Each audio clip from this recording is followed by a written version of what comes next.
Hello, my name is Jeremy Barnes, and today I'm going to do a review for Marvel Studios' new Thunderbolts movie. Um, my review will be spoiler free, and then at the end, I'll go into spoiler thoughts in full detail. And I'm going to just start off by saying I fucking love this movie. It was a great story of persistence and love, touching on intense themes of belonging. It's a redemption story for some characters and an action packed epic for all.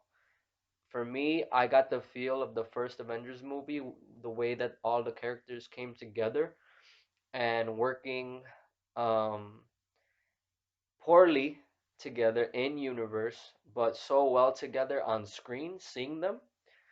It was so entertaining, and I can't believe that anybody ever thought that this movie wouldn't have been awesome because I mean, the recipe's there.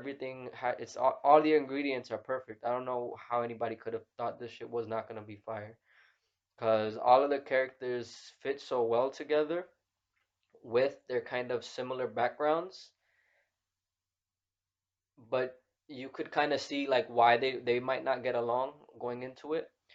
But that just makes for fucking great drama, and a lot of times their interactions are like super funny, and it's not funny in like a jokey way. It's just kind of natural comedy, and it just works really fucking well. And I'm happy that I was excited for this as soon as I heard about it, and I stayed excited the entire time. And man, the writing really stands out in this one because the themes are woven into the dialogue in such a cohesive way, and it makes you feel for the characters even more so for me looking back after the you get to the end of the movie.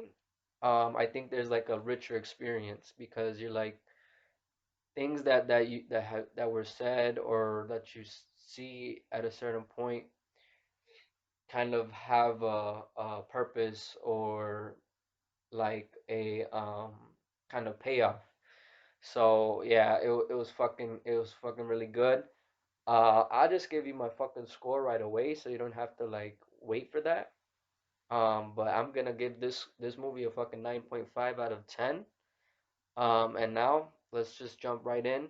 I'm gonna talk about the characters, starting first with who I would say is the lead of this ensemble film, which is Florence Pugh's Yelena Belova.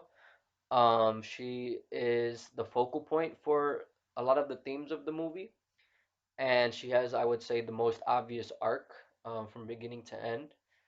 Um, and then as I discuss the characters, I'm going to also throw in the costumes instead of doing a separate section for the costumes. So her costume, I would say, was great, especially with the makeup and her hair too. It's funny that like she's an assassin and she's going on this mission, but I mean nobody ever said that assassins have to not put makeup on, so she's gonna go and do it in style, and she has a fucking ton of it. So that's something that's definitely different from I would say her sister Natasha, because Natasha I would say for the most part didn't really seem to be wearing makeup, but Yelena is kind of a little bit more I would say goth type, and goth people they're all about their kind of fashion statements and their style. So it makes sense that Yelena would be kind of somebody who does put it on in any occasion.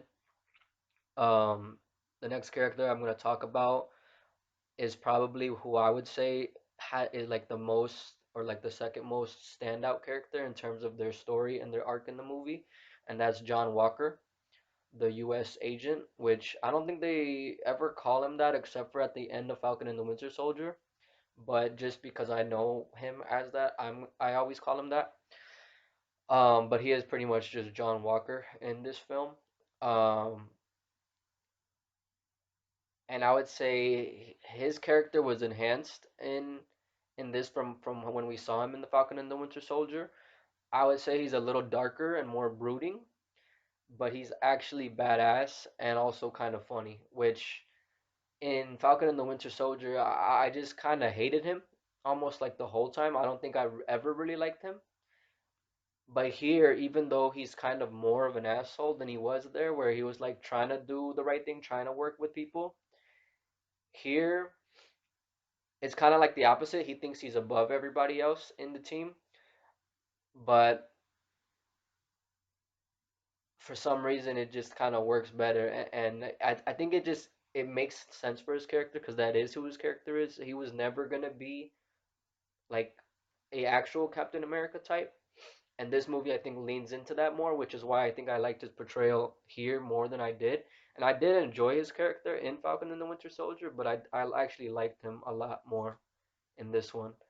Um, and it was interesting because I would say that his powers seemed increased as well in this movie because he does something that I've never even seen or even thought that Steve Rogers was capable of, where he fucking jumps like fucking high as shit, like he could have been flying for all we know, because he jumps like fucking high, and we never seen Captain America like do that to that level, where Steve Rogers his movements were still kind of grounded in a way. But here John Walker, he's like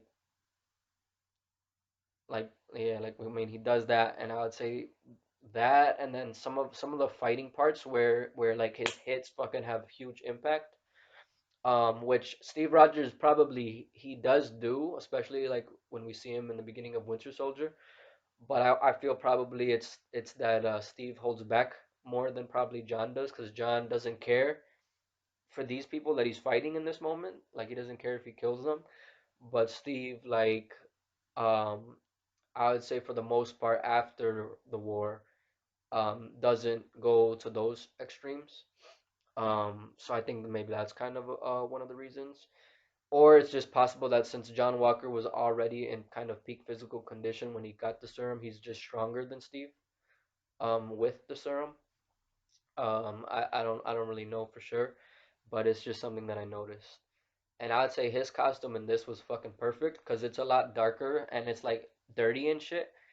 So it just pops, and I kind of like that there's a detail I noticed the second time I watched this movie, because I watched this movie for my first time yesterday night, and then I went back in time to Friday to watch it again for the first time again, and I didn't notice it until the second time that the A symbol with the kind of little star wings that he had on his original suit was removed from the front and put kind of as a buckle in the back of his suit. And I actually really like that detail because it makes the front of the suit darker, and it kind of flows into the suit in the back in a kind of seamless way, where it's not like as obvious. Excuse me. Um, so that was a really cool touch. And his helmet is not a Captain America helmet no more, so it's just a black helmet, and there's no like symbol on it. It's just yeah, I mean it's just a black helmet pretty much, but it's in the same style as his Captain America helmet. And I think it actually looks good on him, and I think better than his Captain America helmet did, because that helmet at times it made his ears kind of look funny. I think he was kind of like pressed his ears forward a little bit, but I think this one just fits on his head a little bit better. Um, and then the next character I'm going to talk about is the OG, Bucky, who in this film becomes Congressman Barnes. Um, and I got to admit, I was surprised that Bucky was a little bit sidelined in this movie, but at the same time, I kind of didn't mind it because we've already seen like Bucky's pretty much entire journey from being a kind of war hero to being this kind of brainwashed soldier to kind of being able to redeem himself from that. And like now in this movie, he's in a new place where he's like kind of pretty much like stable and kind of just living life in a new way. As a congressman, you could tell that he doesn't really kind of enjoy his new line of work. He's kind of like, the way I would describe him is a badass who has retired but desperately wants to go back to work. Um, and And I like that this movie gave the other characters who are a little bit newer more time to shine. Um, but it would have been nice to see more from Bucky, but I think we will be getting that in the next Avengers movies, so it's not too far along that it's not gonna be a huge wait, so I'm okay with it.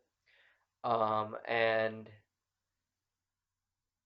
he, because of all of his prior experience, should easily be the leader of the team, which he kind of is.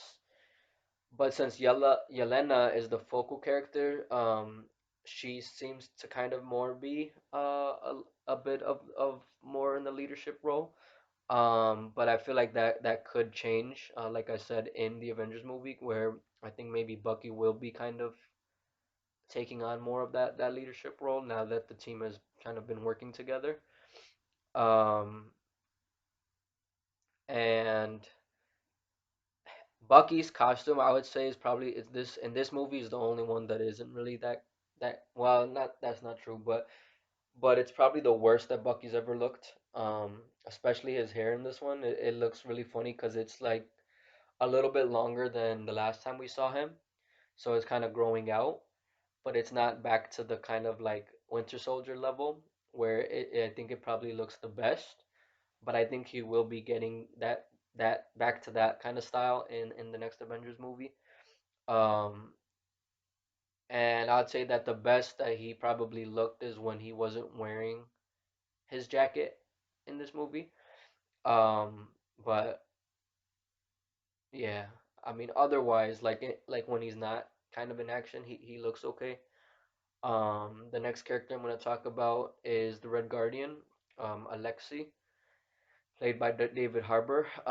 And in this film, his role is pretty much of a father and a disgraced super soldier, yearning for a return to his glory days. And his dynamic with Yelena was really good in this movie. I would say is that kind of relationship is kind of like the heart of it. Um, and his costume is the one that I would say is actually the worst, even worse than Bucky's. Like Bucky's, I think was okay still overall, but it's the worst that he's ever looked. But Red Guardians, I actually didn't like. Um, I think it was a downgrade from his suit in Black Widow. I feel like I like the colors more, but I wasn't a fan of the padding, and it kind of like seemed pointless, and it reminded me of the hockey pads from The Dark Knight. Like that's kind of how it looked, so I just didn't really like the design of it. But hopefully, if we see him again in a proper like Red Guardian uniform, I hope they actually give him a really cool suit. That is maybe kind of a combination of the two that he's had so far. Um, and then the next character is Ghost slash Ava Starr, played by Hannah John-Kamen. And I would say her character probably gets the least to do from the core cast. She doesn't have a lot of character moments, but she is very cool and likable when she is there. And I already liked her in her only other appearance so far, which was Ant-Man and the Wasp. And honestly, she was probably the only thing I liked from that movie. Like I that's probably one of my least favorite MCU movies, like bottom three out of like I don't even know like almost 40 movies or just projects in general even. Um, but here she didn't really get too much. So hopefully when we see her again, like we get a little bit deeper into kind of her current predicament. Because I was expecting her like kind of mentor figure from Ant-Man and the Wasp to at least get mentioned in this movie, but we didn't get that at all. So I'm wondering like what's going on with that relationship, and I hope we find out next time we see her. Um, Her costume, I would say, was pretty cool overall. I really like the mask, but I think I prefer her overall look in Ant-Man and the Wasp more. Um, because she kind of looks more ghostly and maybe like kind of scary, which ghosts can be scary. Whereas here she just kind of more looks more badass, like more kind of an assassin type um kind of deal. But her mask was really fucking cool, and I like the kind of tangibility of the masks in general in this movie, which we see for Ghost, and then we also see for the next character, which is Taskmaster, um, played by Olga Kurylenko again. Unfortunately, though, I would say that her character was reduced to a cameo, and she was even less Taskmaster than she was in Black Widow. So that kind of sucked, especially given that I feel like her costume was a huge upgrade from that film. So kind of the opposite from Red Guardian. Um, but there's a cool moment where like her mask, like I thought her mask was like something that you put on your head, but her shit actually opens up on the sides, and that way that looked was really fucking cool. So I like that in terms of her costume. Um, and her costume actually looks like a costume for a woman, whereas in the Black Widow movie, I guess we weren't supposed to know she was a woman until it's revealed in the movie, which was really kind of dumb to me. And it kind of sucked too because I'm pretty sure the like stunt double in that movie was a man and it wasn't even a woman, so it was like almost kind of two completely different uh characters in terms of behind the mask and the actual costume in that film. But here it feels like it's actually like the same person, one singular person. And I'm not sure if Olga Kurylenko has actual training in stunts, but I feel like maybe she does, and she was actually doing a lot of that stuff herself, which if she was is really cool. Um, because I did like the action for her in the movie. I would say the next character is Bob, who I don't really want to get into spoilers, but there's more going on with him than maybe seems on the surface. So that's all I'll say for the non-spoiler section. But the way I would describe him is that he's a lovable dork of a guy with a kind of dark undertone. And there's definitely a surprise halfway through the movie with him. That was really cool. And his costume, I would say, is pretty much perfect. There's another character that I'll get to in the spoiler section. That's kind of related to Bob and their costumes. Because there's kind of like a light and dark side to them. Are also spot on. I think like all three are pretty much perfect in terms of the depiction of them. The next character is Valentina Allegra de Fontaine, played by Julia Louis-Dreyfus. And in my opinion, this is the best she's been yet. And we actually get some character background from her that, in my opinion, was very needed and just enough for me to actually really enjoy her character. Because I was interested in her right away when we first saw her in The Falcon and the Winter Soldier. But like, we literally got her in one, I think maybe two scenes, because we saw her in kind of like, I think maybe episode four, and then she came in the finale and the end. But that was kind of it, and we didn't really know who the fuck she was. She just kind of shows up. But here, like, I really enjoyed her character. Um, and once again, like she was in Black Panther, Wakanda Forever, she's kind of the main antagonist, and I feel like she played that role really well. And obviously, she got more to do this time in Wakanda Forever, where it wasn't really about her. She was kind of more in the background.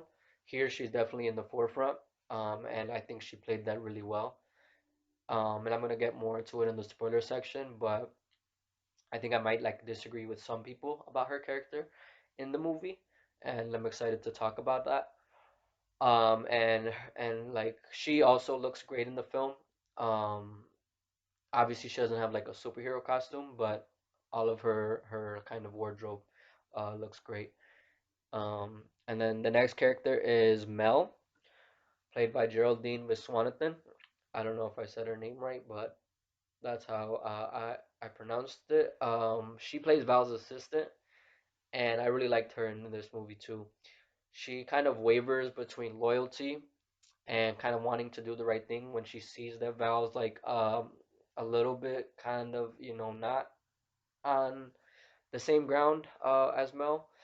and I really liked that kind of dynamic. It wasn't a huge part of the movie, but it was there, and I feel like Mel is a character who could definitely come back and kind of develop in a really cool way in the future. And she's like so beautiful as well. Like I just think the actress in this film is just like stunning. So there's that as well. Um, in terms of her costumes, just similar to Val, they're all like really good looks. I don't know if she has changes. I'm assuming she probably does have more than one costume in the film, um, or like wardrobe, but yeah, but she was cool. The last character that I would say is kind of relevant to the movie, but not really a big character, is Congressman Gary, played by Wendell Pierce, who I knew was going to be in the upcoming Superman movie, but I didn't know he was going to be in this film until the second trailer that I think released after the Super Bowl.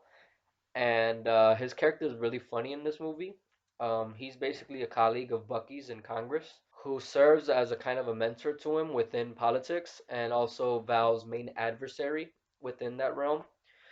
Where Bucky, he's kind of just observing and kind of learning about what's going on in the world in his role in politics. Congressman Gary is directly at odds with Val, so that was kind of not interesting, but I think it was a fun dynamic to see in the film.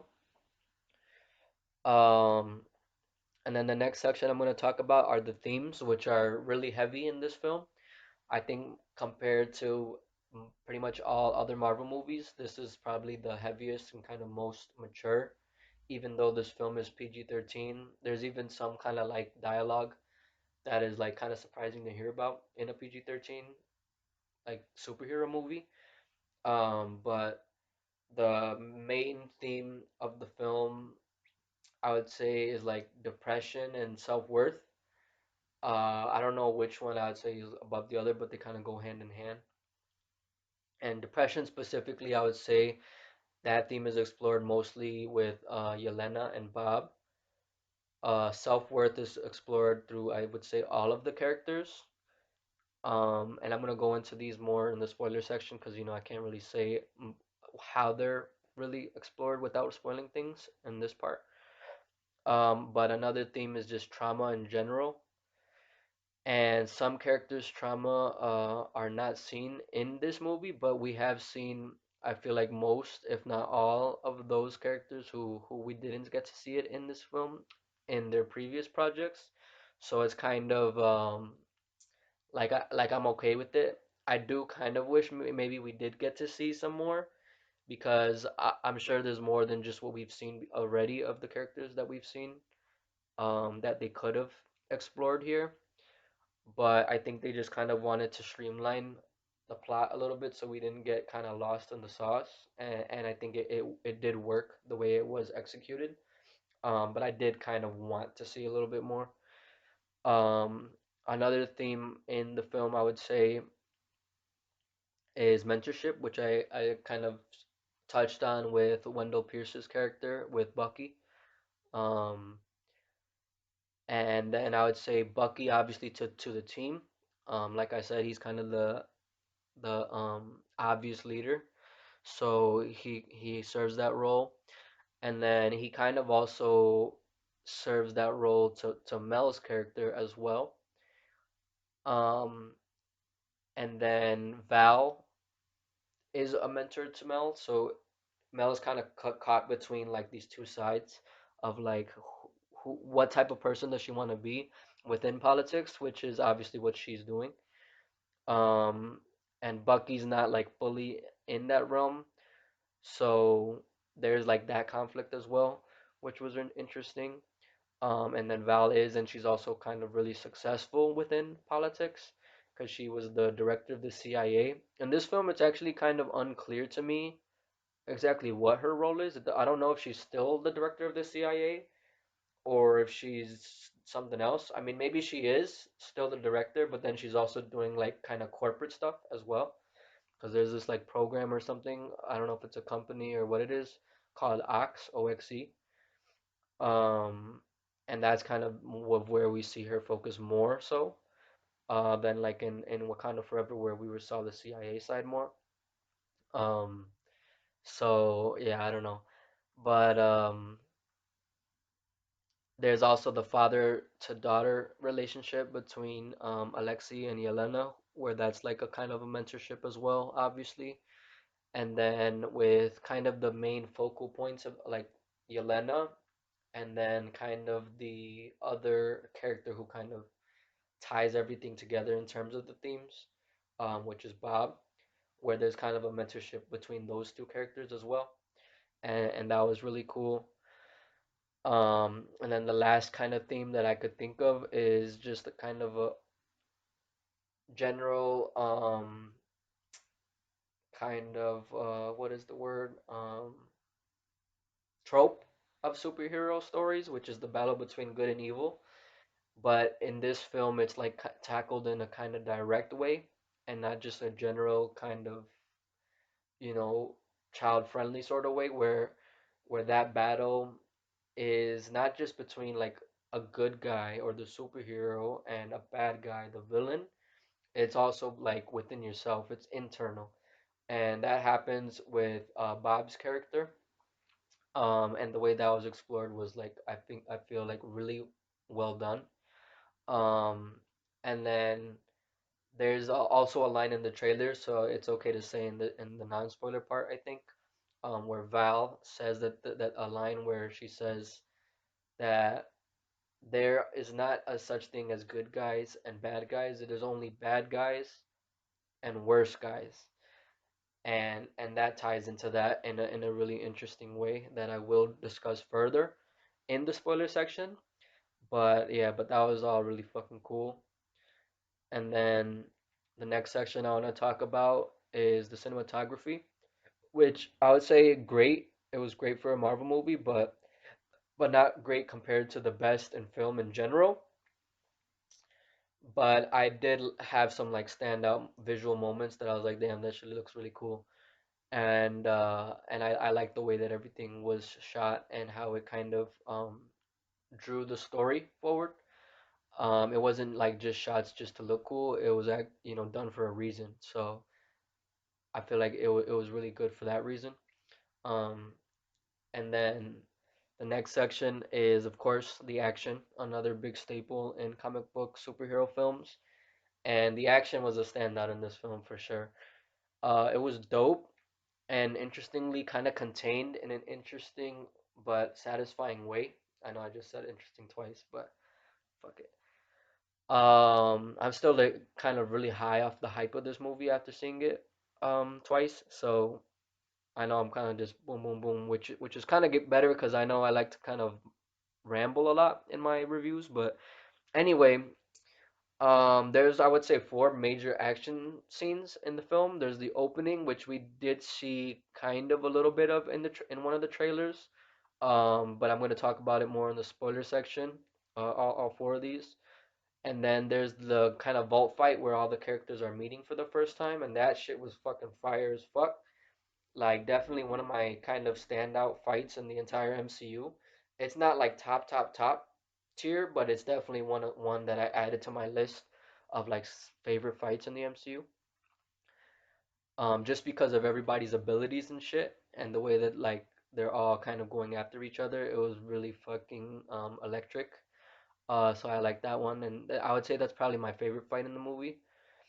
And then there's the Sentry fight, which we got a tiny tease of, but we didn't get to really see it, which is good. I'm happy they didn't spoil that in the trailers. But we see and we kind of suspect that there's gonna be some sort of fight when the Thunderbolts go up to the new Avengers Tower, which is called the Watchtower now, and that fight was pretty cool as well. Um, it was a little bit kind of undercut by some CGI, but otherwise, like I still enjoyed it. So yeah, but I hope to see like if we see Sentry again, kind of get to unleash. I hope the visual effects are a lot more polished. Because I don't want to just see him like that every time we see him. But he's an insanely powerful character, so there's that, and I think translating that in a way where the CG kind of has time to kind of really deliver, maybe it takes a lot of work. But I think it's honestly just that fact that Marvel has so much going on this year, and there's probably more projects that are more heavily CG focused, that this movie kind of got the short end of the stick when it comes to CG.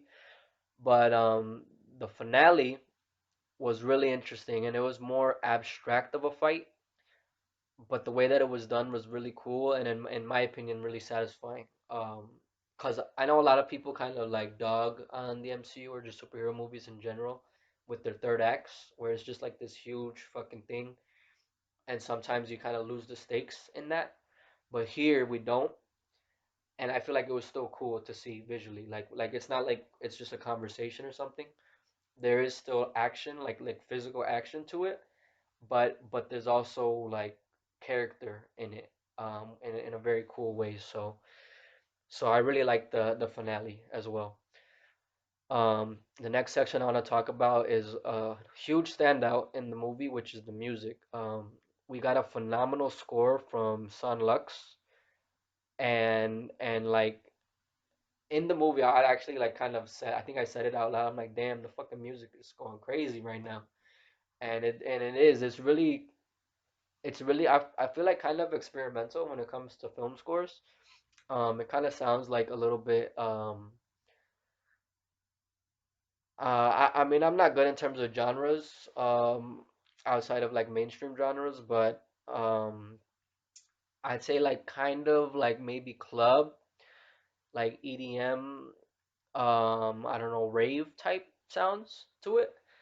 And it's just really fucking cool. And the main theme for the actual like Thunderbolts team is like, holy shit, that shit's fucking amazing. Um, because I also listened to the soundtrack afterward, and the soundtrack's fucking fire.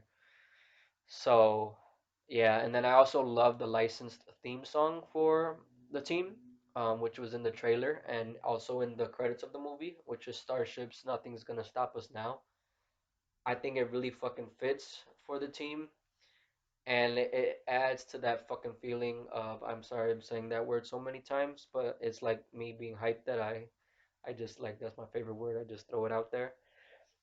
Um, that like team or like kind of family dynamic that you get from seeing all these characters kind of combine, and you kind of get emotional from that song, from seeing them all come together and work together in a really cool way, and I think it's perfect for the movie.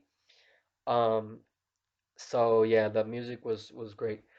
The special effects, there's two aspects to it that I want to like kind of break up here, which is the practical effects, which was fucking awesome. And there's like three kind of major moments where that I think is most kind of prevalent, and it's the jump that we also see in the trailer that Yelena and Florence Pugh actually did from the second highest building, tallest building in the world, which I think is the Burj Khalifa. And I mean, she actually did that, so that's obviously practical. I don't know if the landing was like actually her landing from that top of the building when she jumps off, but either way, like it was really cool and seamless, and it also ties to the themes of the movie, which was really cool. Um, and the free for all scene when everybody's like meeting and fighting each other for the first time, I think was done mostly practical as well, and all that stuff was really cool. It was probably the best in terms of showcasing everybody's powers and abilities. And then there's the void, which we get a hint at in the trailer, but it's actually kind of like a realm, and it's not the void from Loki. It's not the void at the end of time. That's like a whole different type of void, but it is like another realm in a similar way. And that stuff, the way that I would describe it is kind of like a purgatory type place, but the way that they film it isn't through CG methods. It's not like green screen and shit. It's like rooms, and the way that they kind of go from room to room, what was all done practically, and I think definitely for the better. So that was all really cool. And then obviously the CG I kind of already mentioned with the Sentry fight, which I would say is the only time where I think, or the only time where they use CG a lot, probably. And I obviously, like I said before, I think it could have used a little bit more work, but because it's pretty much in just that scene, I was kind of okay with it. And I think it might look different on different screens because I think the second time I watched it, it actually looked a little bit cleaner to me than the first time. Maybe it's just because I had already seen it and my mind kind of got used to it already, or like, it's already processed it, so it didn't look like that weird to me, like it did the first time, where it looked a little bit video gamey and not even like modern, but kind of old video gamey. The second time it kind of looked okay, so I'm not sure if that's just my mind or, like I said, different screens. But yeah, but if we see more of Sentry doing that sort of thing, I hope it's done better the next time. Um, but yeah, man, I fucking love this movie. I highly recommend you check it out. And you don't even need to watch, like, you don't need to know anything about Marvel. I think to watch this movie and enjoy it, get something really good out of it. So if you just like going to the movies for any reason, for any movie, I'd recommend go see this one for sure. Um, so now I'm just gonna go ahead and jump right into the spoilers. Going into it. Okay, so I want to talk about some of the lines in the movie, and I'm gonna just be going all over the place because I wanted to kind of jot down notes after the second time I watched it, but it was really late and I was fucking tired as hell, so I didn't really get to do that. So it's not gonna be fresh, and I might have still forgot stuff, like I did the first time I watched it. But hopefully, like as I talk about it, I remember some more things. I don't know what I should do first. I think I might go back into the stuff that I wasn't able to go into with like the non-spoiler stuff that I mentioned already, and then kind of have some bullet points as well. So Yelena in this movie is like she's lost. Like she's like, what the fuck is the point of what I'm doing now? And I think that's something that maybe everybody, or at least most people, can probably identify with, especially if they're adults. That's something that I experienced in college, doing my bachelor's degree, where I was like, I don't know if I want to do this shit. And it was when I was kind of doing my like prerequisite classes where, I kind of just had to do them. I didn't really want to do them. But then when I got past that and doing the actual classes that I wanted to do, I didn't really feel like that no more. So it was good that I stuck it out. And I think that's also a big kind of theme in the movie as well. Um, and like she goes to her like father figure Alexei to kind of talk about that and like say like, I don't know, I kind of want to quit. And she also tells Val, her employer, like that that she doesn't want to do these like shadow ops because she's like, killing people. And the more you do that, the more I think it takes a toll on you, I would assume. um and she's like, I want to do something more like public, and like kind of reaching for a purpose, kind of towards what Natasha was doing as the Black Widow. And at the same time, there's like a little bit of a disconnect there because she knows that she's not Natasha. She is very different, but I think you do see that she wants that, and that was like I think really done very well, and that's the through line of the movie. And Alexei wants that for her, and like he even in Black Widow, he said that he was happy about Natasha becoming an Avenger. Um, and he thought of himself and he thinks of himself as a hero when he was working for the Soviet Union because he was patriotic for his country and he was working for his country, and in his mind, it was for good reasons, for his people.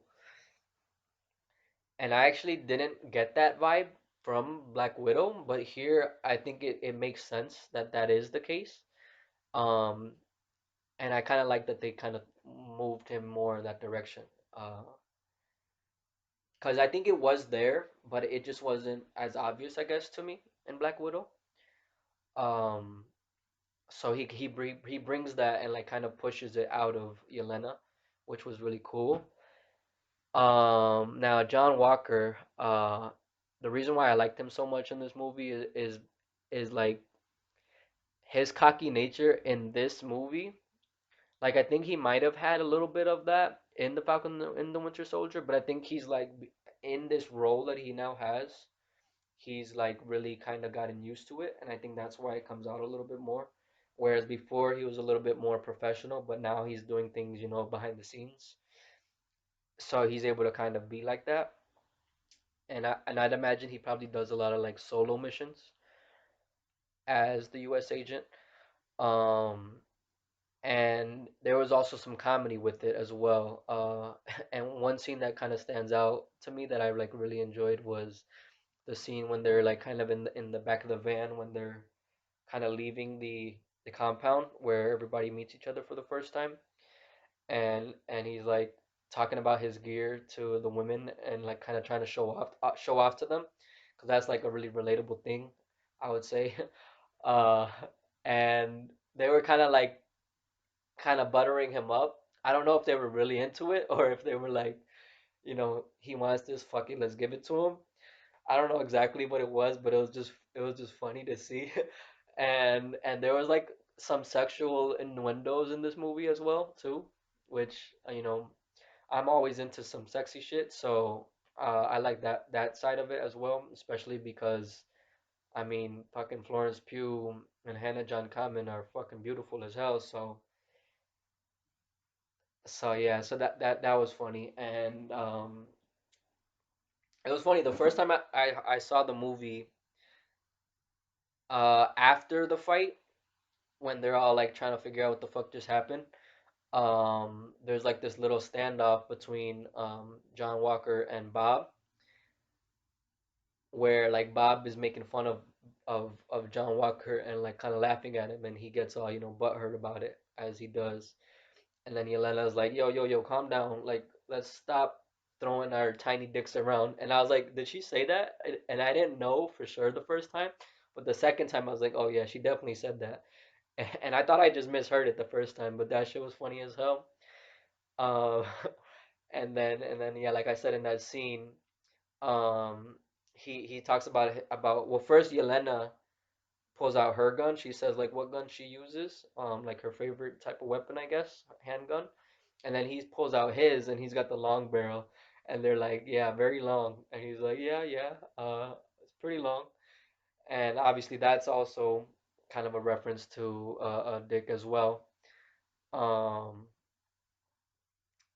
and just the way that that was played was really well acted, and it was funny.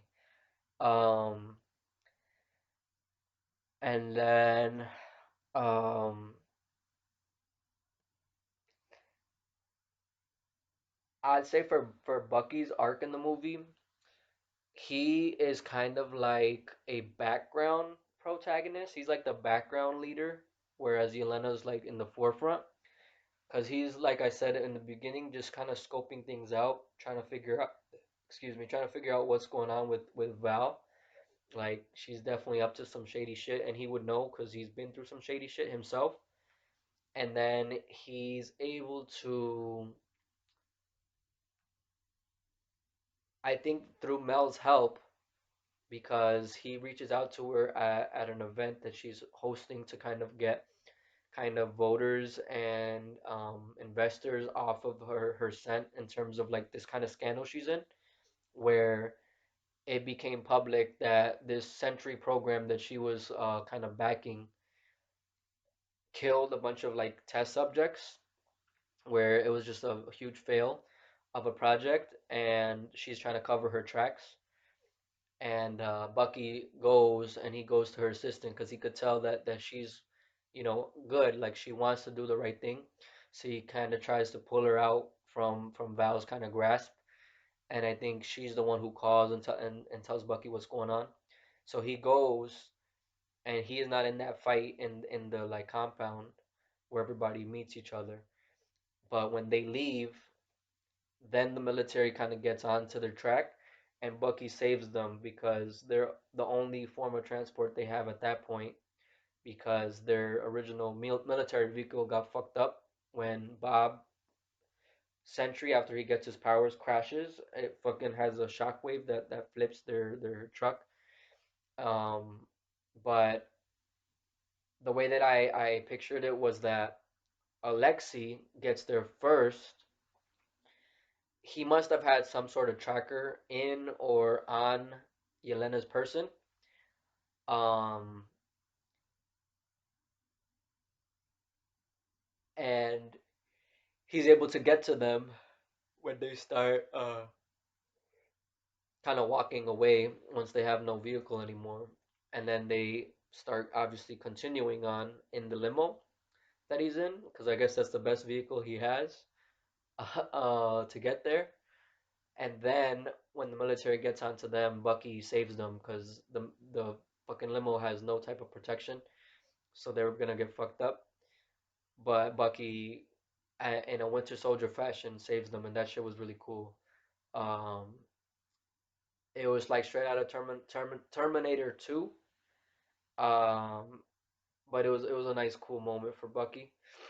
And I'd say there's another moment that I actually liked more for him. But it's a bit of a smaller, like less flashy moment. But that was a cool kind of sequence as well. And I guess that's an action sequence that I didn't mention before. Um, but I mean, it's not really a lot. It's like kind of a car chase, but mostly just a car flip. So maybe it's like a more of a set piece than an actual like kind of action scene in the traditional sense that I think of. But yeah, that was cool. So Taskmaster, I couldn't really talk too much about her, but I don't know. I think she has to be getting a replacement, um, where they're gonna kind of course correct like they did with the Mandarin in Iron Man 3, and then bringing in Wen Wu and Shang-Chi and the Legend of the Ten Rings, where they made Taskmaster not Anthony Masters or Tony Masters, like in the comics. They made it. I think her name is Antonia, so they like played it off of Tony. Dreykov. She was Dreykov's daughter that was mentioned in the Avengers movie, and Dreykov was the leader of the Red Room for the Widow program. Um, which I honestly didn't mind that reveal overall in the movie. It was just the way that they kind of executed it that I wasn't really into.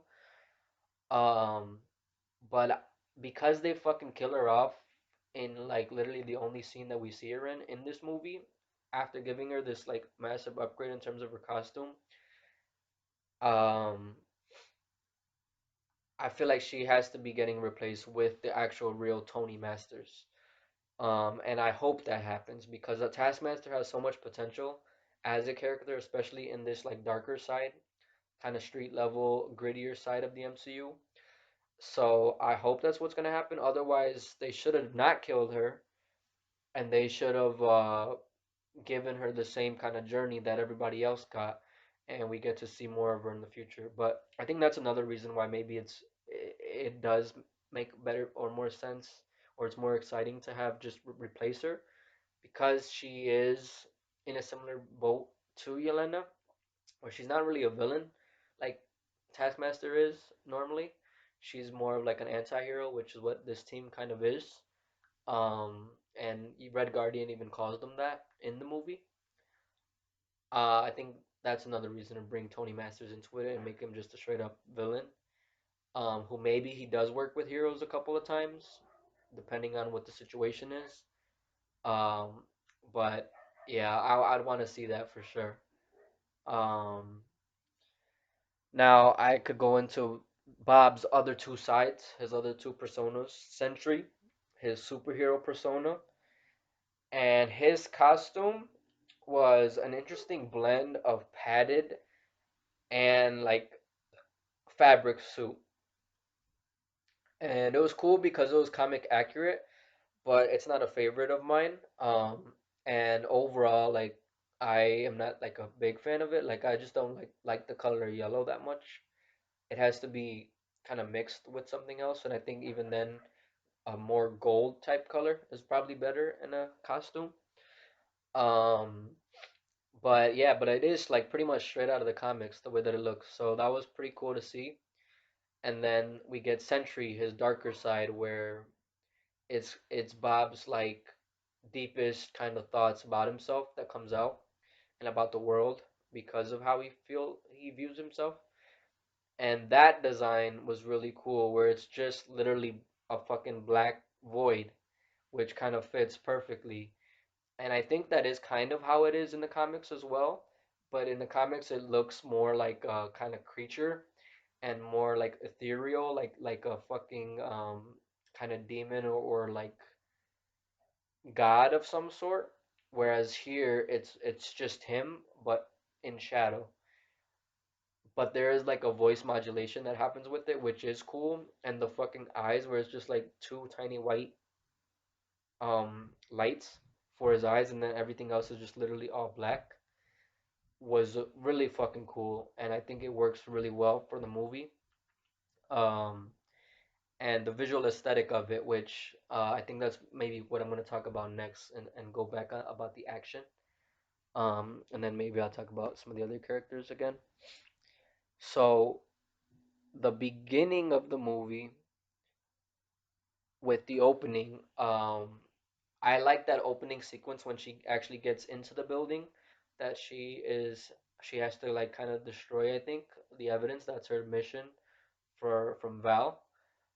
And she sees a scientist that was working on this Sentry project, but Yelena doesn't know like what it is.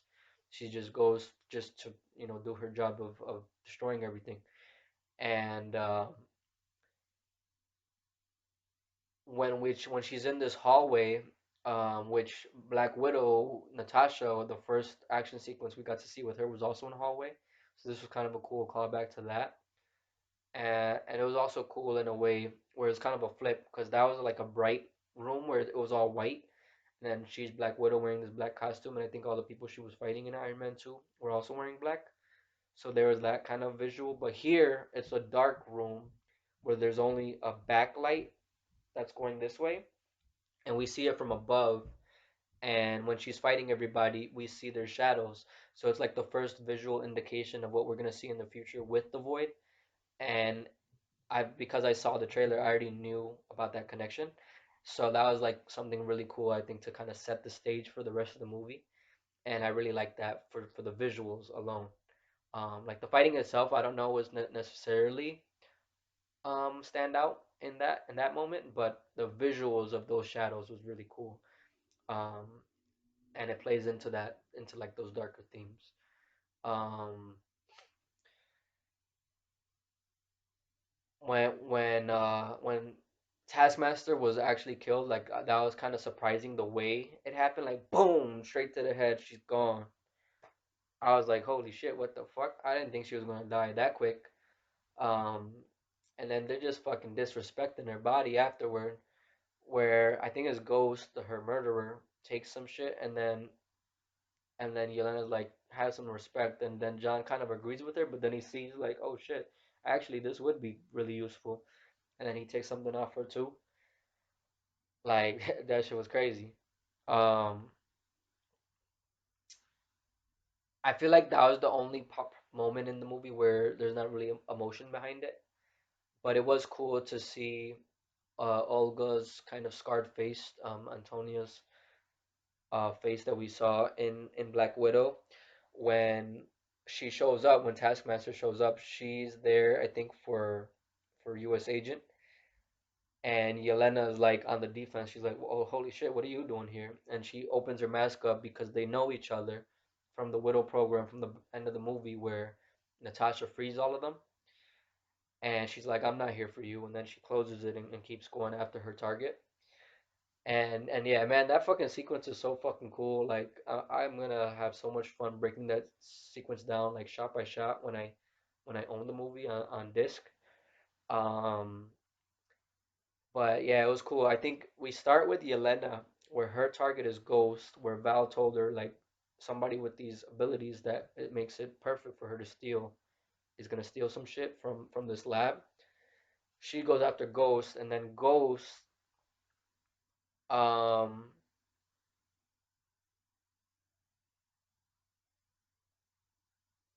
well, Ghost is gone. Like she's not there when Yelena gets there.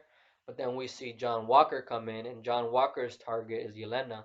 So Yelena gets there, she sees who's trying to kill her, and then while they start fighting, Taskmaster kicks the fuck out of John, and he goes flying over here. So obviously John is her target, and then Ghost's target is Taskmaster. And it's funny that the last person that kind of comes into it is the one that actually gets the job done. And it's cool that Ghost was like the one that was able to do that. It's kind of fucked up though that it was a woman killing a woman. But I mean, it's the job. It's whatever, you know.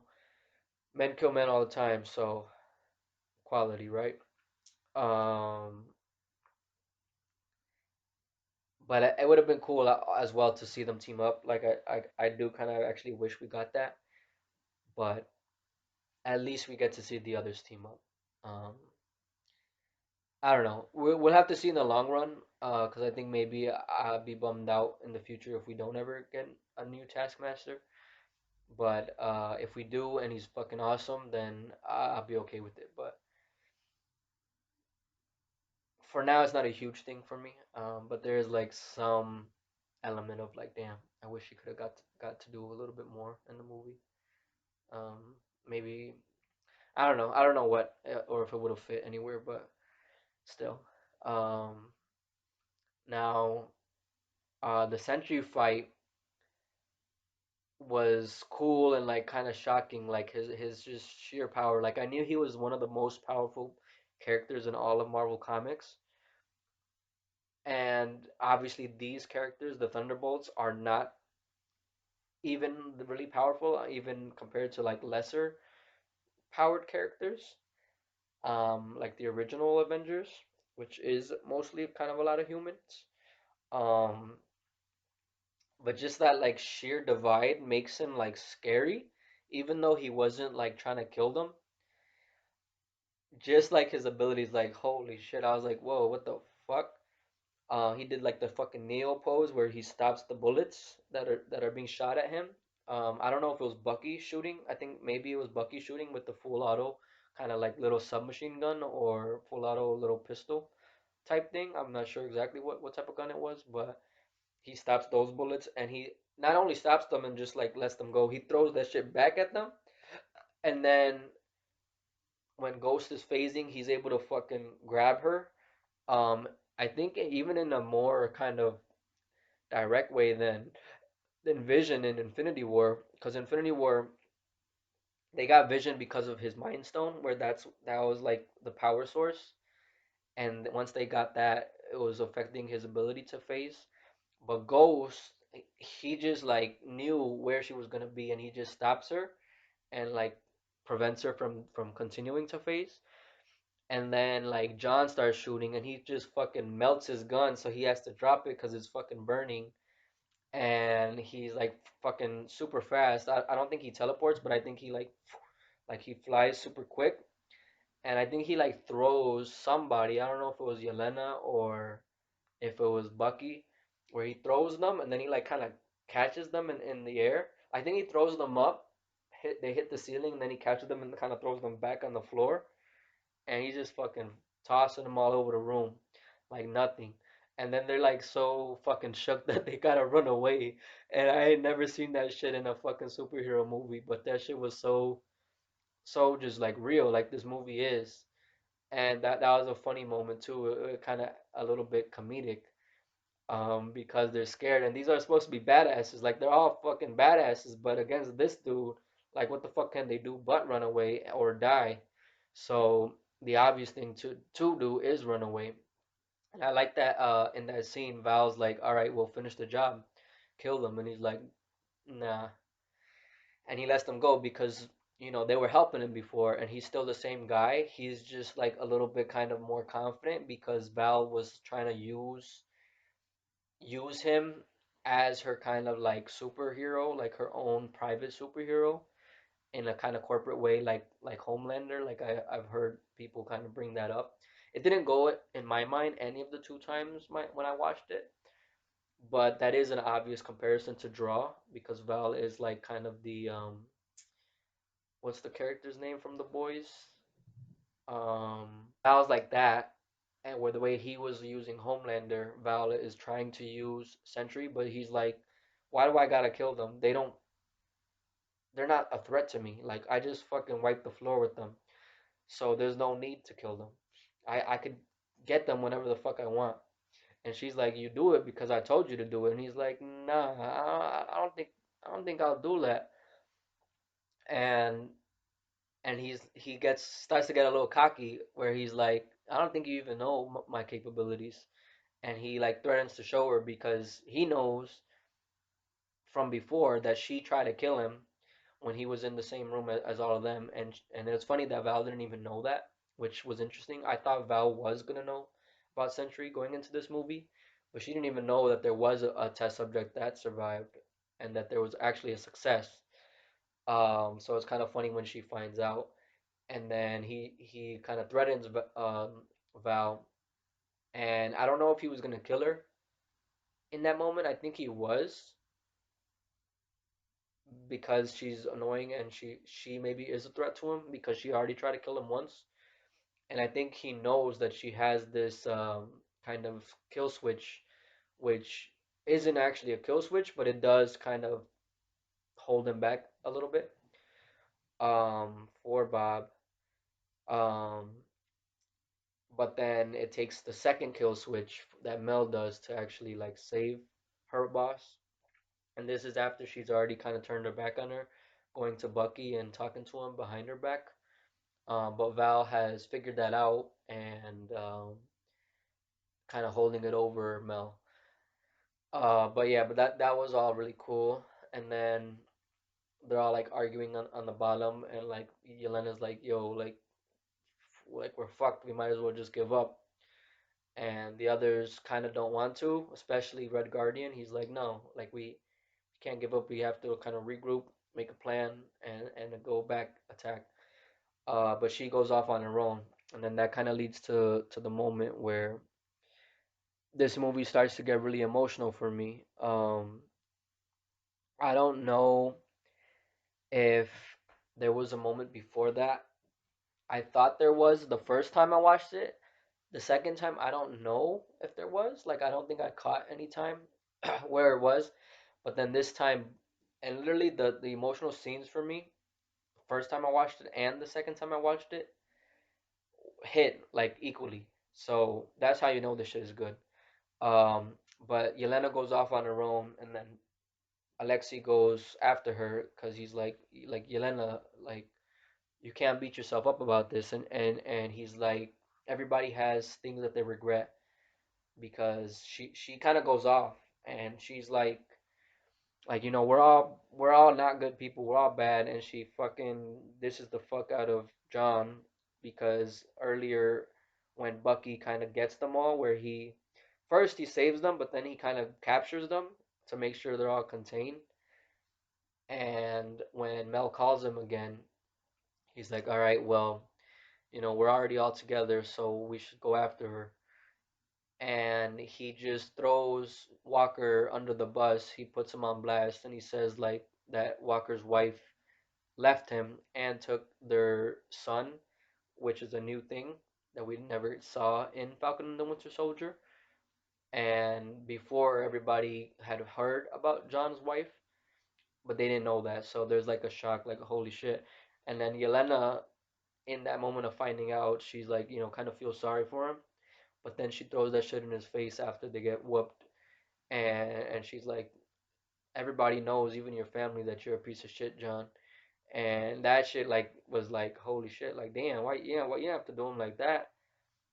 And I think she's kind of saying it about everybody too.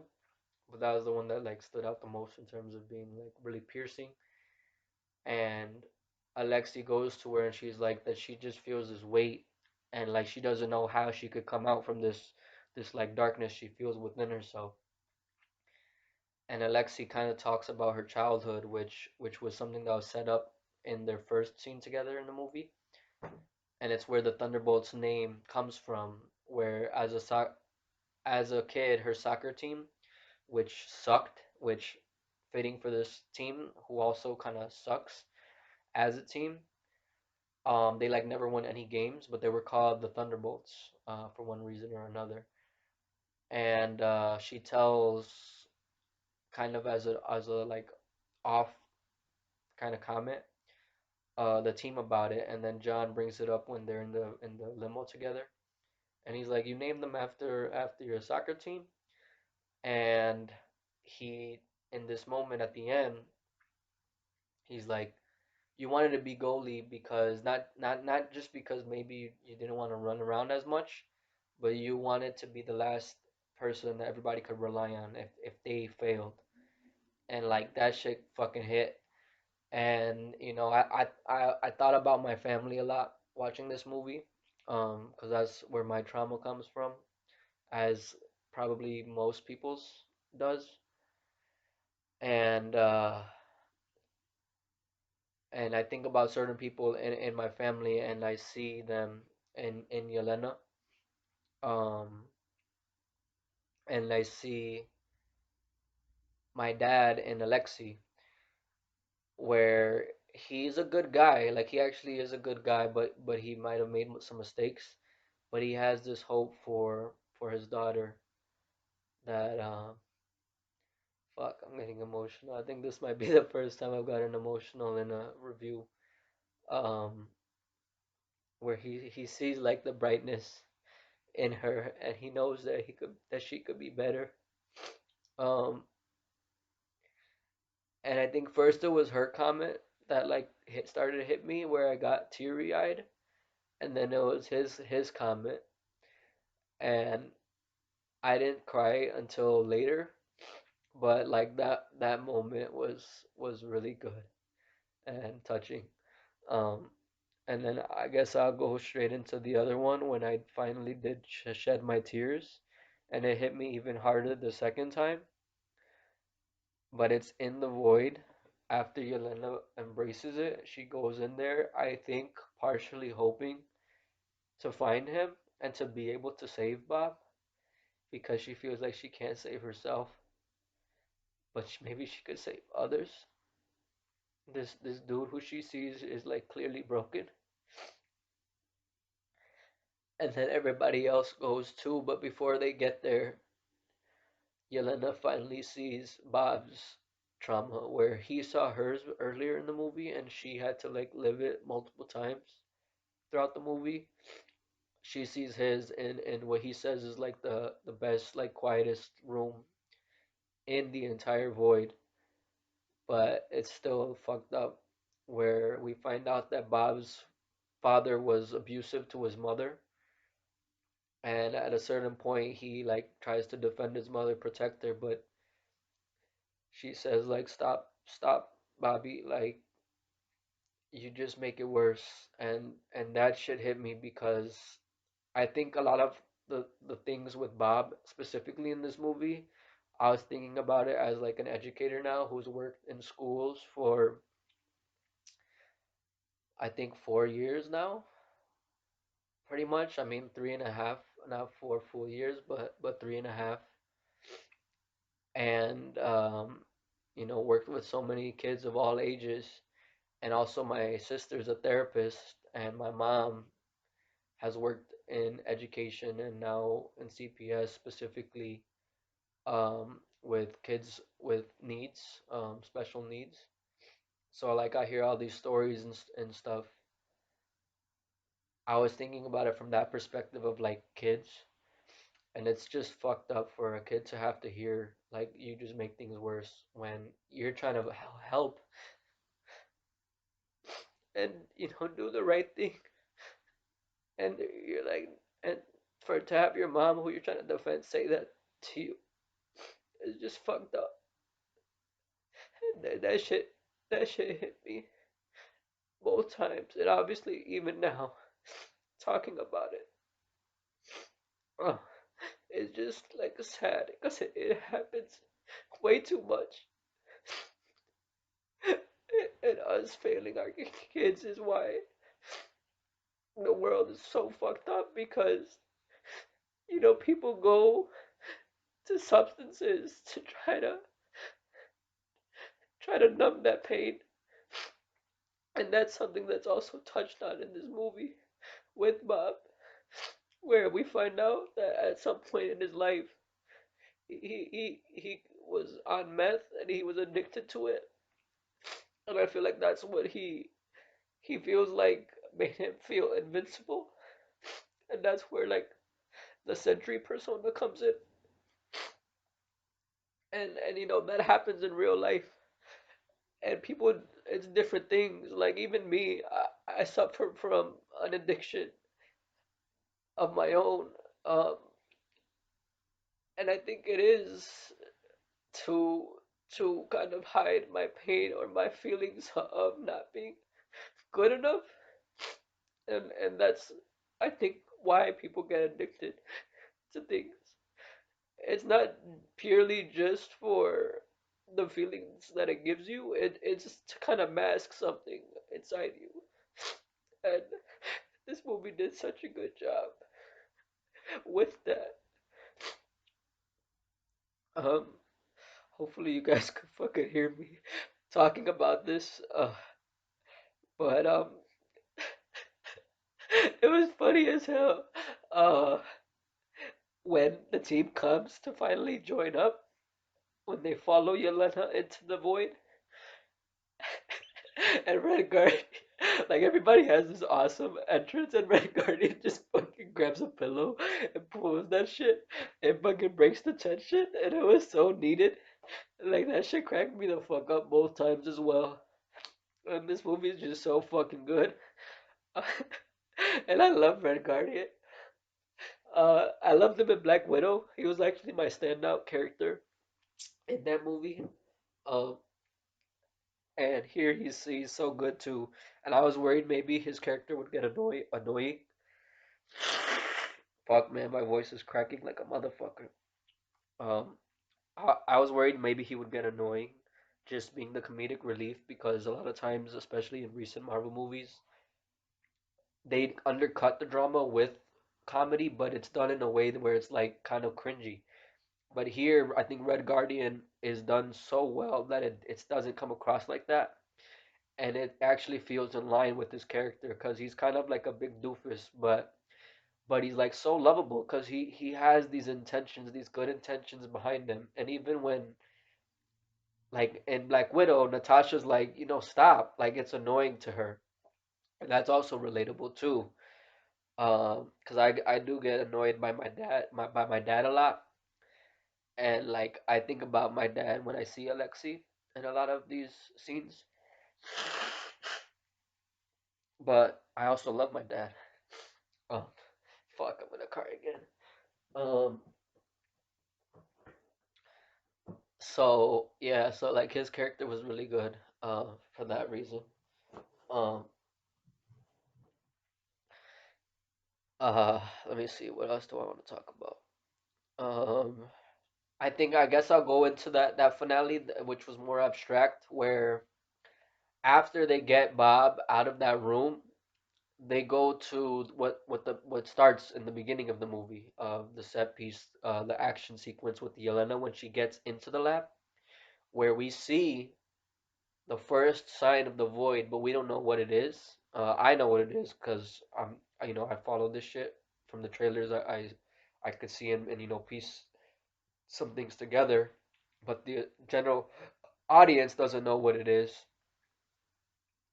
But they do talk about it where the doctor's like the Sentry Project. Val doesn't know what she's doing, and like you gotta stop her.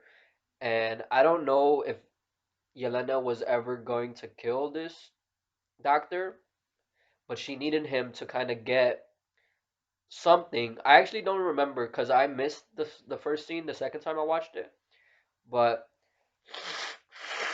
um she needs to get something. I think maybe that's what she was gonna destroy. I think it might be the serum that they were using, that actually was successful with Bob, where she was gonna destroy that. But in order to access it, she needed the doctor's kind of retinal scan, or just face scan in general. I don't know what it was. Um, but then I think some other guys show up, and then they start shooting, and Or actually, I don't know. I don't remember if other guys show up or if it's just him, where he starts shooting at her. But then she gets him. But I think in order to prevent Val from getting her hands on it, he shoots himself, which I didn't even catch the first time either. But that's what my sisters told me, who I watched it with. The first time. Um, and she's like, "Fuck, I needed that face." And that's actually one of the titles of the soundtrack, one of the soundtracks for the movie.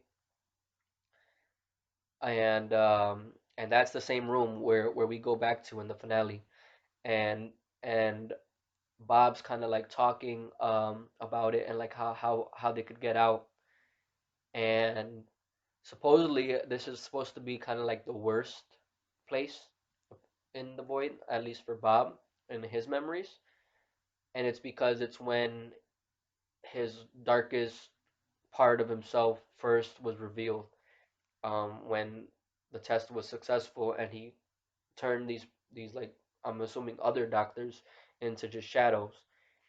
But he's just still. But then as Bob is talking, the void starts talking and he turns around and it's like really creepy. And he's like, "You're nothing. We're nothing.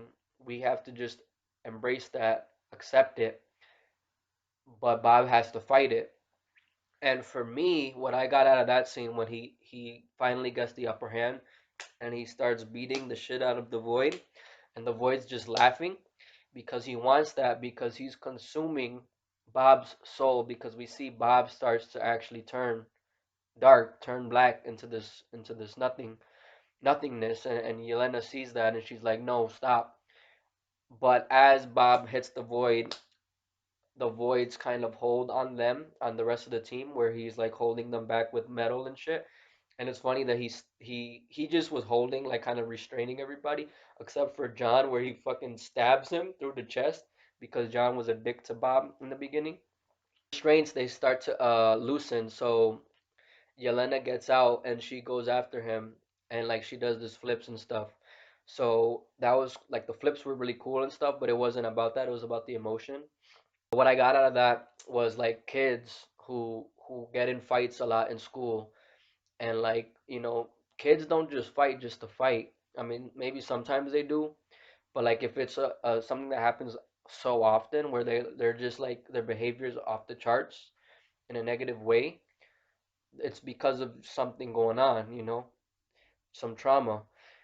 And it just reminded me of, or what I thought of, I guess, as somebody who was bullied as a kid, where I was never in this situation, but I know a lot of kids do end up in this situation where they're bullied for one reason or another. And when they just can't get enough anymore, they start fighting back and they beat the shit out of their bully. That's what I thought of. And that shit was also emotional for me. I don't know if I cried more in that scene or if I just teared up again, but that's how I saw that scene. Um, Other people might have different interpretations of it, which goes to show again that this movie is amazing, because good art has different interpretations and they could all be true. But that's what I interpreted that as, and that was like really really well done. Um, Now I guess the next things that I want to talk about are some of the lines that stood out to me. And the reason, I'll go to Val's character, and actually I'll go to the other ones because I didn't really talk about them, about Val and Mel. Um, I'd say that Val, I really liked her character. Some people say that she was kind of mustache twirly, where she was kind of a basic, just kind of evil villain, where there wasn't much depth to her, but I disagree. And I think that her line that I mentioned earlier from the trailer, of "there's not good guys and bad guys, there's bad guys and worse guys," plays way better in the movie in the context of everything than it does where maybe it does seem like that in the trailer, that she is just like a mustache twirling villain. Um, because we see her in the void, and we see her backstory, where her as a kid has this traumatic event where she witnesses her father's death, and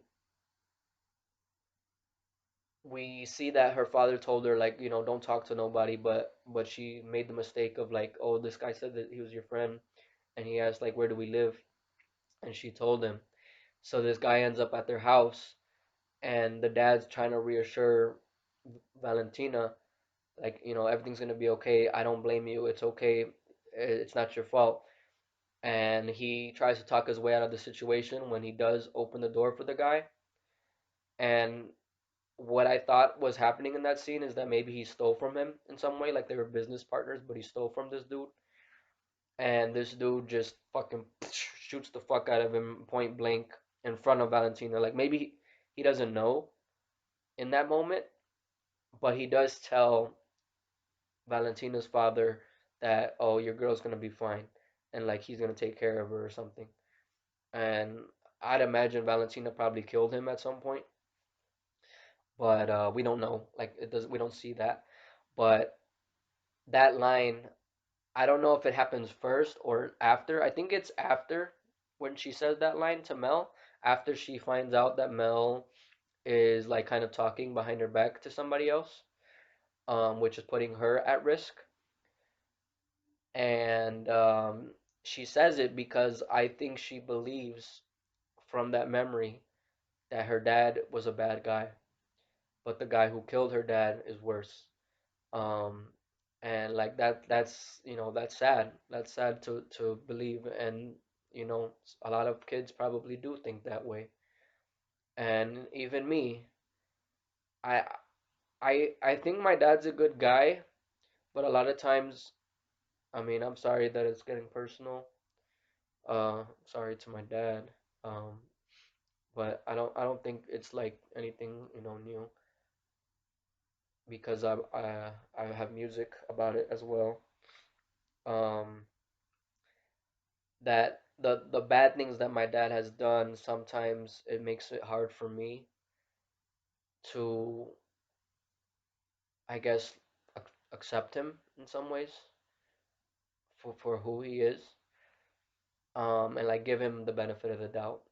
Um, and that it's sad, like it's something that I deal with a lot, and I come back to it a lot, and a lot of kids do.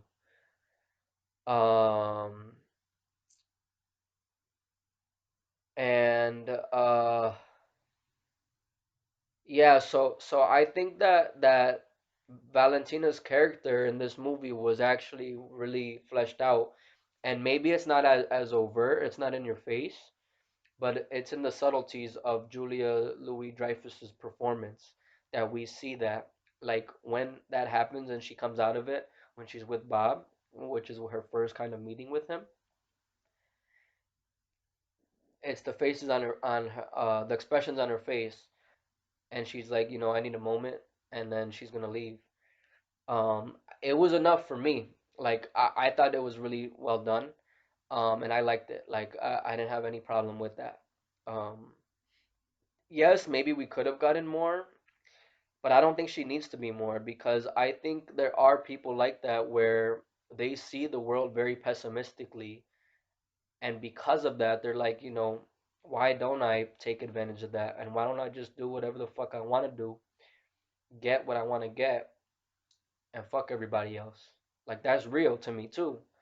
I don't think it's mustache twirly because I don't think it's like unrealistic. I think that shit is something that happens. And there are people who have to know that they are bad, that what they're doing is bad. And I think this is true for Val, because there are some villains in fiction where, and I think a lot of times I hear actors saying, like, when we're acting as like as a villain, we're not the villain in our minds. What we think, what we're doing, we're doing it for the right reasons, or we think we're doing good. But there has to be people who knows what they're doing is bad, but they still do it. They don't care, and that's what I think Valentina falls in. And then there's some people on the opposite side where they think they're bad, but they're actually good guys. And that's how I feel about my dad, where I think he might feel like he's not a good guy, but he is. And maybe I should send this to him, just this clip, so that he knows that. Um, because I don't know, it's hard to tell him. Sometimes it's hard to talk to people and tell them directly. Um, but yeah.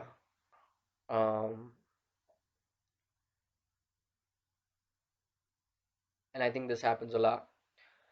Um, Another line that Val says is that righteousness without power is just an opinion. And I think she says that to the team in the Avengers Tower, in the Watchtower, when they come up to see her. And she lets them up. She's like, I was waiting for you guys. You didn't have to do all that on the bottom when Bucky drives a fucking van straight into the glass and they're like, it's undergoing construction. She's like, I just put that drywall in. Do you really have to do all that? And I don't know if she says it to Yelena or to Bucky, or I don't know who she says it to, or she's just saying it in general. But that line is like crazy. Um, and it kind of hits because righteousness, especially in like superhero media, which is something that I'm drawn to, is, something that is debated a lot. Where like people think they're good, and I'm somebody who does. I have fallen into this where I think I'm a good guy. I guess I'm kind of the opposite of my dad, like in that situation, if what I said is true. Where I think I'm a good guy, but and like sometimes I guess I'm like John Walker in this movie a little bit, where I think I'm a good guy, and sometimes I do suffer from thinking maybe I'm better than other people in terms of my like morals and stuff. But also that's not a good way to think, and I know that, but it's just the truth. That is how I think sometimes. And sometimes I pity myself, like, why can't I get more out of life? Like, I deserve it. And I think that's what John feels like in the movie, and maybe that's why I liked him in this one a lot more. Whereas in the Falcon and the Winter Soldier, he was just like no, fuck this guy. Nobody wants this bullshit as Captain America. But here he's not Captain America, so I think I accept him more because he's kind of where he's supposed to be. And sometimes that's what I think too about myself, where maybe I'm not supposed to have more. Maybe this is all I need in life, and maybe I should accept that. But obviously, I still want more. Um, and that's kind of like the never-ending struggle. Um, but there's like a comparison of like Bob says God, like he calls himself a god. I don't know if Val ever says that, but she calls him perfect when she first meets him. But he calls himself a god, which I've never gone that far, but um it kind of ties to the Superman conundrum of like even in Batman versus Superman, Lex Luthor, Jesse Eisenberg's Lex Luthor says there cannot be absolute power. I don't know the exact line. Absolute power without absolute corruption or something like that. Um, and it's kind of similar here. I didn't think about that like at all. Think watching the movie, but now I'm talking about it. That is a correlation because obviously Sentry is like Marvel's Superman type character. He even has an S on his fucking costume. Um, and it's similar because righteousness without power is like Lex Luthor. He has no power, but he might maybe in that movie sees himself as doing the right thing, taking down this Superman character from maybe posing a risk to the planet in the future. Um, is just an opinion. If you don't have power, you cannot use your righteousness to do good. And I think that's kind of what she's saying in that moment. And maybe within that she is saying that she's the good guy, but that Valentina is the good guy. Because she's saying that she's creating Sentry in the opening kind of Congress hearing, that she's doing it because there are no Avengers, so we need somebody to protect us. So she's trying to create the ultimate kind of weapon or kind of device person to protect the planet by himself, just one person. And this is something that Nick Fury has also struggled with too, which we've seen time and time again, but most recently and maybe most kind of obviously in Secret Invasion, which is like the worst shit that Marvel's done, especially recently. um, but there's these government figures and corporate figures, who that's what they think they're doing, but it just creates more problems, and in a more kind of actual way than like Bob's line, or his mom's line to him. Um, but Val just tries to play it off like she's just wants to protect herself, and at the end of the day, like anything else, whatever happens to anybody, it happens. But she's just trying to cover her own back. Um, so yeah, so that was a line that stood out. I guess the only other things that I could think of right now are like some questions that I had and that maybe the audience has that maybe I could have an answer for. My kind of interpretation of it. The first one is why didn't Bucky go to Sam, call him, ask for help when he found out about this threat, of the Sentry Project from Mel, and why did he just take this ragtag group of rejects to kind of face it when he knows presumably that Sam is building an Avengers team and he has more contacts and more connections to the old Avengers. Why didn't he call them? And my answer to that is that he kind of had a suspicion of how dangerous this mission was actually going to be, and he didn't want Bucky to die. I mean, he didn't want Sam to die. And I think there's another side of it where he sees himself in these people because he's gone through their journey, where he's been a reject or somebody who's like had a hard time, kind of getting out of his dark side, his dark past as the Winter Soldier. So he kind of wants to help them through that, the way that Steve helped him through it.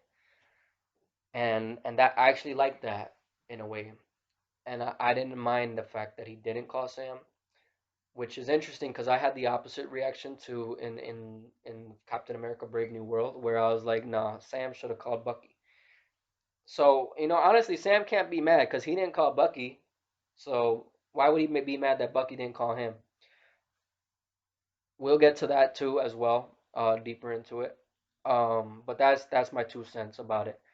The other thing is at the very end, when they come back from the void and everything kind of reverts back to normal and everybody like all the civilians come back from it, we see Val there and she starts talking on the phone and we think she's like kind of wants to get away and she's like asking for an escort, but really she's just fucking playing a role, and she goes behind this fallen tarp, which I don't know how the fuck that happened or when that happened, but she already knew what was on the other side of that tarp, and then they follow her, and there's a fucking press event set up, and I was like, this fucking bitch, and she says, "What I have for you here is the new Avengers," and that's what the asterisk stands for in the name, which is now public.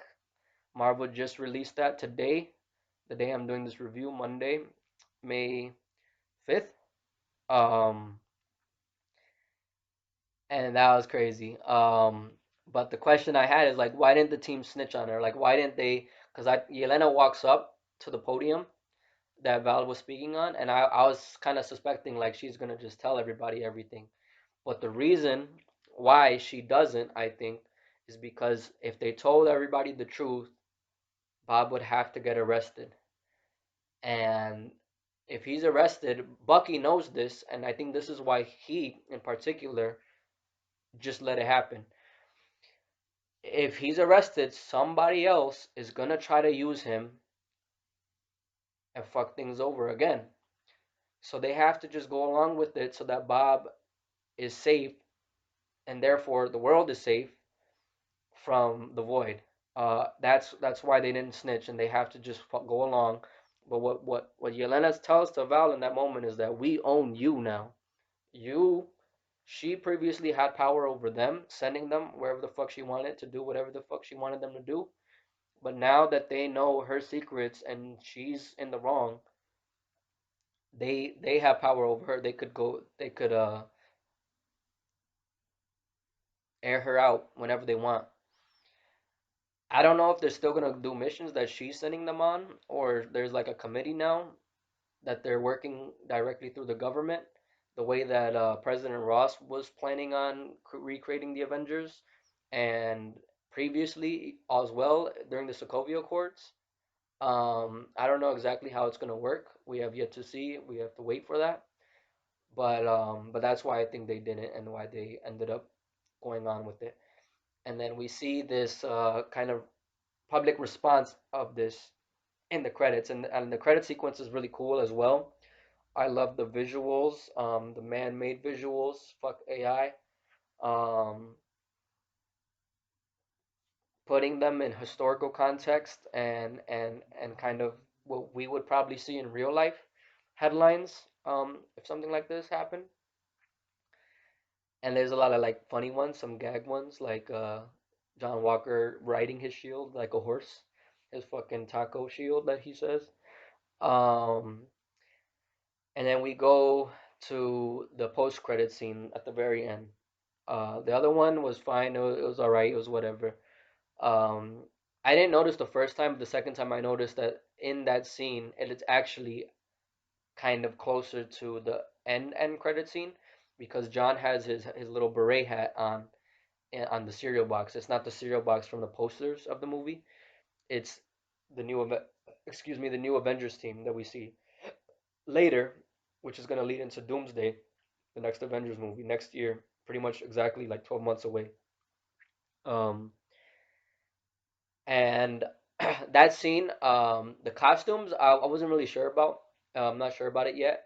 I didn't really like Bucky's costume at first, but a lot of people have been saying that they actually really like it, and I didn't know just from seeing it myself right away that it was based off of a new kind of recent comic look of Bucky. But after discovering that, I actually like it a lot more, and it's kind of growing on me because Bucky's hair is back to the length of like the Winter Soldier, where it looks really good, and it looks better than it did in the actual Thunderbolts movie. But he has like this like kind of padding where his shoulders look kind of broader. Like it looks like on his arm that's not the Winter Soldier arm. He's got this like red star, but it looks kind of like a thick jacket, like kind of loose. And I don't really like that aspect, or I didn't like that aspect of it. Um, and then it's interesting because people always talk about like MCU costume designs, how they're all kind of the same. And it's because the same person designs them, which is Ryan Meinerding, who, in my opinion, is awesome. But there are a lot of concerns or like kind of complaints that are genuine and like deserving. Where there is a lot of similarities between characters who come from way different kind of worlds where they shouldn't really be the same. And what I noticed about Bucky's in this is that he has like a chest piece similar to Daredevil's new costume in Born Again. So I think I'm okay with it and for Daredevil, but I don't know if I like it on Bucky. Um, it looks kind of interesting. And then Ava Ghost has like this little bob, so her hair is different. I don't know if I like her hair. Maybe it's cool. It kind of gives it to me a kind of a French vibe. I don't know why, but that's also kind of an interesting comparison to Daredevil Born Again because the creators of season one, like the new showrunners from the overhaul, um, have described season two as going to be kind of like the French Revolution. So that's kind of an interesting kind of comparison between those two things. But anyway, um, John, I actually kind of like his hat. I think I still prefer the helmet look myself personally, but the hat does look nice, and it kind of ties more to his like military background, where he's even kind of more military than Steve Rogers was. Um, so that's kind of cool, and another cool way to kind of separate him from Steve Rogers and also from the actual Captain America now. Um, so that's one, two, three. Well, Yelena I think looks kind of the same. So that's Bucky, John. Red Guardian didn't have one. I mentioned Ghost. And then we see Bob in the background. And it seems like Bob hasn't been Sentry since what we saw in Thunderbolts, because if he kind of uses that power, which is like a whole kind of different almost aspect to him, where he's got like kind of like three versions of himself, it kind of pulls in the void where the void has a higher chance of coming out. But as Bob, he's just like a regular person. He doesn't have this like extreme power. So he wasn't able to fix Walker's shield. So Walker's still fucking walking around with a taco shield, which is hilarious. I'm surprised that they wouldn't have just given him a new shield. And we don't find out where this shield comes from either, because he didn't have that at the end of Falcon and the Winter Soldier. I don't I don't think. So we don't know what it's made out of, but he can't fix it himself. I don't even know if Steve Rogers would be able to bend his vibranium shield. So yeah, but it's got to be some pretty strong metal though. So yeah, so it's just funny. But fucking Alexei has like this whole kind of like NASCAR looking sponsor suit on, and he's like, and they're talking about when they come into the scene that Sam has a copyright claim on the Avengers name because he was building his own Avengers team that he told Joaquin at the end of Brave New World. And then now that Val has like kind of unveiled the new Avengers with that name, there's like this battle and there's this conflict now between Bucky and Sam. And that's going to be interesting going into Doomsday because I did not expect anything like that. And it's interesting because Sam's always just fucking getting fucked over, and I hate that for him because he deserves more. But that happened in Falcon and the Winter Soldier, where Steve gave him the shield at the end of Endgame. He was supposed to be Captain America. That's what Steve's intention was, but he didn't feel like he was worthy of it. So what did he do? He gave it to a museum. What the fuck happened next? Of course, the government, because like still now in 2027, which I think is when Thunderbolts takes place, they need the Avengers. There's no heroes team that they could count on to protect everybody. The government made John Walker Captain America, and he is a government sanctioned Captain America, which was the case in the original World War II era, but in the modern day, Steve Rogers was against that. And Sam's like, fuck. And Bucky's like, why the fuck didn't you become Captain America? And then now, in Brave New World, Ross tells him like, I want you to build a new Avengers team for me. And he's like, I don't know, especially given their past with the Sokovia Accords. But then at the end, after Ross turns himself in, goes to the raft, he's like, you know what? Maybe I should make a new Avengers team, but it's not gonna be through the government. It's gonna be, how it should be on our own, as our own kind of entity. But then he sees this shit, and he's like, what the fuck again? So he's just pissed, which is understandable. But he has to see what's going on, and he has to listen to Bucky, which I don't think he's doing. And it's interesting because we actually kind of got a similar dynamic in the What If episode, where I actually kind of liked Sam Wilson's character as Captain America leading an Avengers team, which is so far the only time we got to see that in that show, in the kind of Gamma Hulk episode, where he has a friendship with Bruce Banner that he never had in the Sacred Timeline, where after everything goes to shit in that episode of What If, he hasn't talked to Banner in a long time, and everybody else on the Avengers team that he's leading are like, you just gotta talk to him. So maybe that's just Sam's character, like maybe that is who he is, which is interesting. Like I never kind of really put that together until kind of just now, that maybe that's who he is, and it is a little bit frustrating, but it's kind of cool because it adds a little bit depth to him. Um, because he could be kind of like a Steve Rogers in the beginning, where he's like a goody two shoes. Um, but I actually like Sam more a little bit, kind of as Captain America. and I think there's a lot more stakes with him because he doesn't have the super soldier serum. But I want to know who the fuck his team is, because he has to have one by now, especially if he's making a big deal about the name. Um, and I think the public, I don't mean not, we don't know what the public thinks about Sam's Avengers team if it exists already, and then they've been going out and doing stuff. But they're obviously against the Thunderbolts. So I don't know why Sam is like so caught up about it. But I am excited to see what's gonna happen, and I hope they come back together. They put their differences aside, and they see the benefit in Doomsday. I hope we don't have to wait for Secret Wars to see that, like we did for Steven and Tony in Infinity War. We had to wait until Endgame for them to come back together. I hope we see it in Doomsday. But I am excited for it, and I did like that scene. It fucking sucked in the credits though when at the end we see the songs and then we see the Fantastic Four theme. I was like, what? Fantastic Four. So then it's obvious that that's gonna be part of the post-credit scene.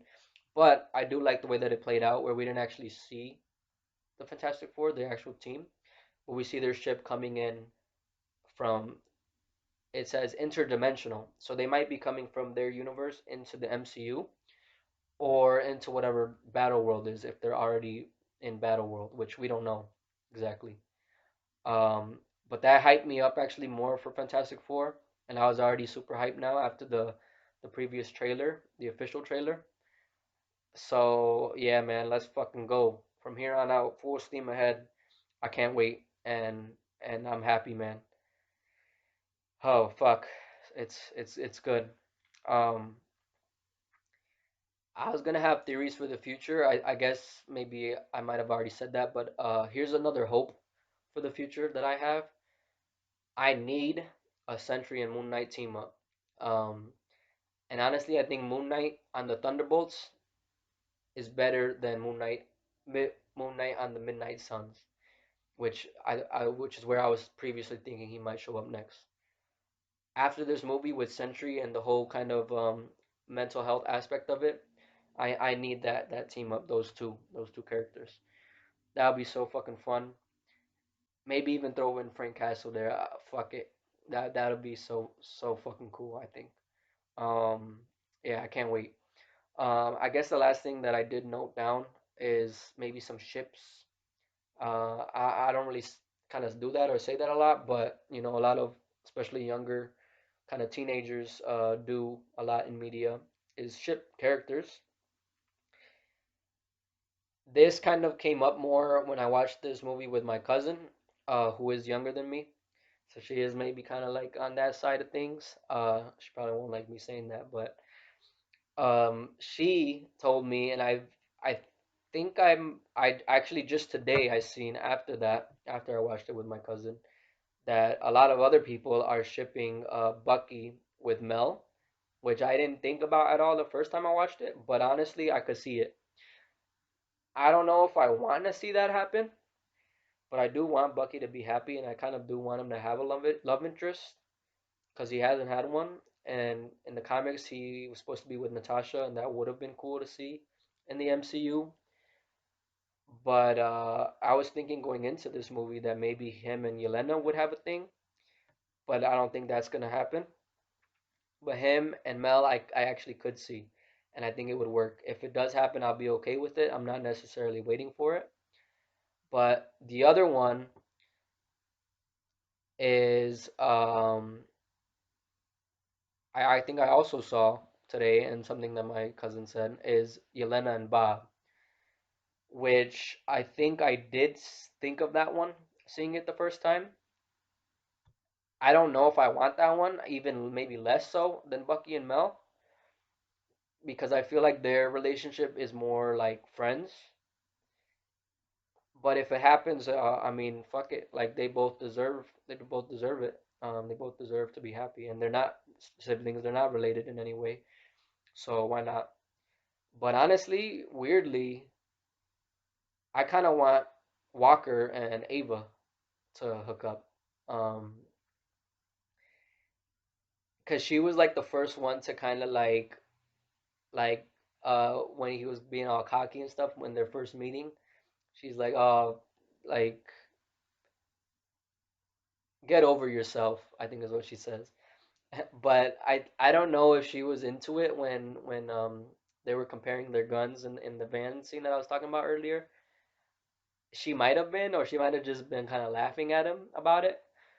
Um, but honestly, I think they look good together. I think they would make a good couple.